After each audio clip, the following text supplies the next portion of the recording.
Balitang DMW. Inaasahang maraming marinong Pilipino ang makikinabang sa mas pinahusay na pasilidad ng National Maritime Polytechnic o NMP sa Tacloban City.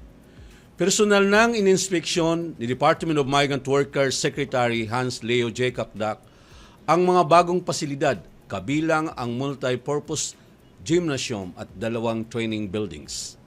Inaasahang matatapos ang bagong gusali sa Hulyo 2026.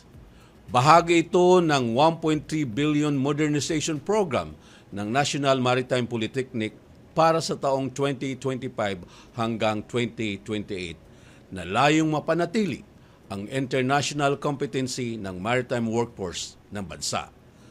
Sa kanyang pagbisita, nasaksihan din ni Secretary Kakdak ang pagsasanay ng mga marino sa survival craft and rescue boats training session. Samantala, sa iba pang balita, nagsagawa ng serye ng pagpupulong sa Nassau ang mga opisyal ng Pilipinas at the Bahamas upang isulong ang Memorandum of Agreement on Labor Cooperation. Pinangunahan ni Labor Attaché Sol De Vries ang delegasyon ng Pilipinas habang kinumpirma ng mga opisyal ng the Bahamas ang pagbuo ng Joint Committee para sa implementasyon ng kasunduan.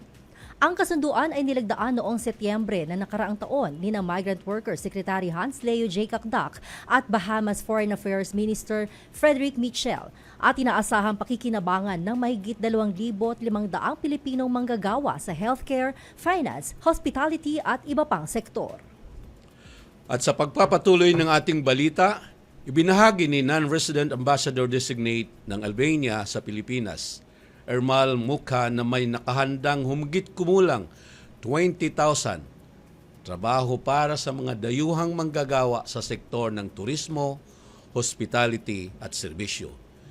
Binigyang diin ni Ambassador Mukha na ang lumalawak na ugnayan sa paggawa ng Pilipinas at Albania ay sinyalis ng mas malawak na access ng mga Pilipino sa overseas employment at may malinaw na proseso, patas na kondisyon sa trabaho at mas matibay na proteksyon laban sa illegal recruitment.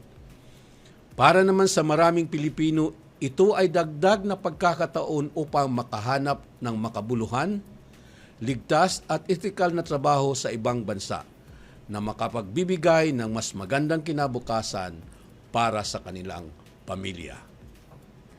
Ipinagpatuloy ng DMW Regional Office 11 ang kanilang pangako sa kapakanan ng mga nakatatanda at dating OFWs sa pamamagitan ng pakikiisa sa Community Medical Mission sa Dacoville Toril, Davao City noong April 16, 2026.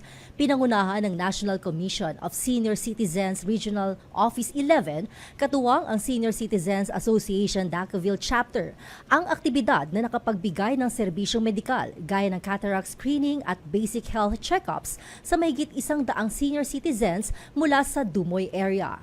Sa tulong ng Davao Medical School Foundation Incorporated, nagsagawa ng patient assessments, blood pressure monitoring at iba pang primary care services ang mga healthcare professionals kasama ang 75 Indian medical students.